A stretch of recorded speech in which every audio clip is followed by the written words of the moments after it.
Hello friends, कैसे हैं आप सब। मैं महक आप सबका स्वागत करती हूं आपके अपने चैनल ग्रेन फॉर ब्रेन में। दोस्तों, अफ़गानिस्तान आज किसकी मार झेल रहा है? क्या ये वो श्राप है गांधारी का जो उसने अपने भाई शकुनी को दिया था? समझते हैं पूरी कहानी। वीडियो अच्छा लगे तो सब्सक्राइब और शेयर कर देना, साथ ही बेल आइकन भी प्रेस कर देना। दोस्तों, अफ़गानिस्तान का इतिहास शुरू करते हैं लगभग 5000 साल पहले से, जब दौर था महाभारत का। तब आज के कंधार, जो अब अफ़गानिस्तान का हिस्सा है, कभी वो आर्यव्रत यानी भारत का ही हिस्सा हुआ करता था और तब उसे गांधार कहा जाता था। तब हस्तिनापुर के महाराज धृतराष्ट्र हुआ करते थे, जो नेत्रहीन थे। इसीलिए उनके लिए राजकुमारी मिलना इतना आसान नहीं था। तब भीष्म ने धृतराष्ट्र का विवाह गांधार नरेश सुबल की पुत्री गांधारी से करने की सोची, क्योंकि गांधारी के रूप लावण्य की चर्चा पूरे आर्यव्रत में थी। पर गांधार नरेश सुबल और उसके पुत्र शकुनी इस विवाह को स्वीकार नहीं करना चाहते थे, पर भीष्म ने इसे अपमान समझा और गांधार पर आक्रमण करने की चेतावनी राजा सुबल को दी, जिसके चलते सुबल ने इस विवाह के लिए हाँ कर दी। पर शकुनी इस विवाह से खुश नहीं था। दूसरी ओर एक कहानी और भी प्रचलित है कि गांधारी की कुंडली में कुछ दोष ऐसा था कि उसका पहला विवाह जिससे होगा वो पति मर जाएगा, जिसकी वजह से गांधारी का पहला विवाह एक बकरे से करा दिया गया था। फिर उस बकरे की बलि दे दी गई थी। इस हिसाब से गांधारी विधवा कहलाई। धृतराष्ट्र से शादी के बाद जब धृतराष्ट्र को बिना पूरी जानकारी हुए केवल गांधारी के विधवा होने की बात पता चली, तो बहुत क्रोधित हुए और गांधार पर चढ़ाई कर दी और गांधारी के पूरे परिवार को कारागार में डाल दिया, जहां खाने के नाम पर बहुत थोड़ा ही अन्न दिया जाता था। तब राजा सुबल ने ये सोचा, ऐसे तो हम सब धीरे धीरे मर जाएंगे। इसीलिए उसने ये निर्णय लिया कि हम अपना पूरा अन्न शकुनी को दे देंगे, ताकि हमारे वंश में से एक तो जीवित रहे। सब लोगों की मृत्यु के पश्चात केवल शकुनी ही बचा, और वो अपनी बहन गांधारी के पास हस्तिनापुर केवल इसीलिए रहने आया कि वो अपने परिवार के साथ हुए अपमान का बदला ले सके।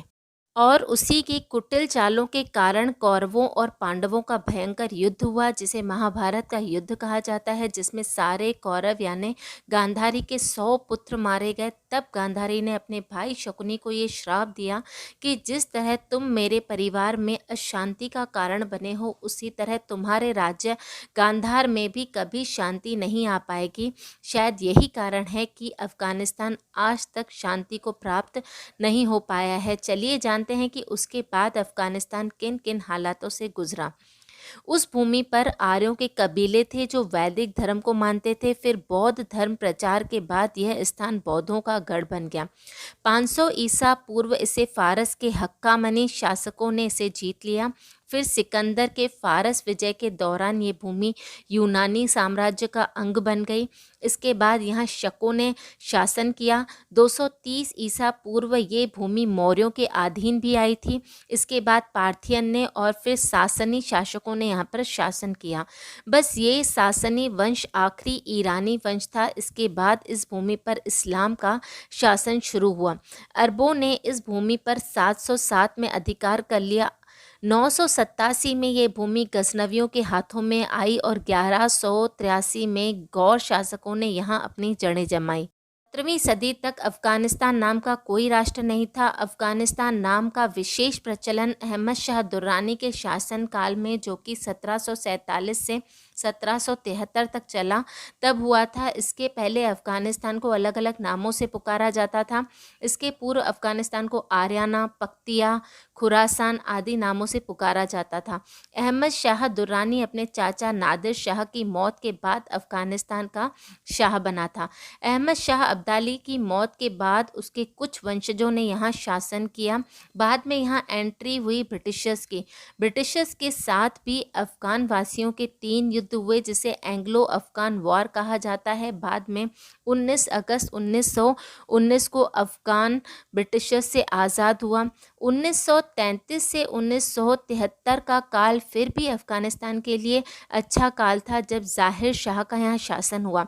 इसके बाद जैसे ही सत्ता पलटी, उसके बाद कम्युनिस्ट पार्टी की मदद से सोवियत संघ की यहाँ एंट्री हुई, लेकिन मुजाहिदीनों ने सोवियत संघ के खिलाफ युद्ध छेड़ दिया, जिसमें अमेरिका और पाकिस्तान ने मुजाहिदीनों की मदद की और सोवियत संघ को यहाँ से लौटना पड़ा। 11 सितंबर 2001 के अमेरिकी हमले में जब अमेरिका को ये पता चला कि उसमें मुजाहिदीनों का हाथ है, अमेरिका ने सत्तारूढ़ मुजाहिदीन, जिसे तालिबान कहा जाता है, उसके खिलाफ युद्ध छेड़ दिया।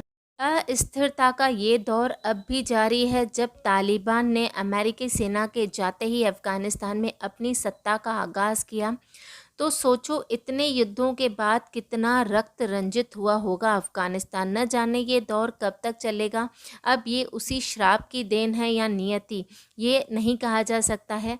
तो दोस्तों, कैसा लगा आपको आज का ये वीडियो? कमेंट बॉक्स में ज़रूर बताएं। मिलते हैं अपने अगले वीडियो में। तब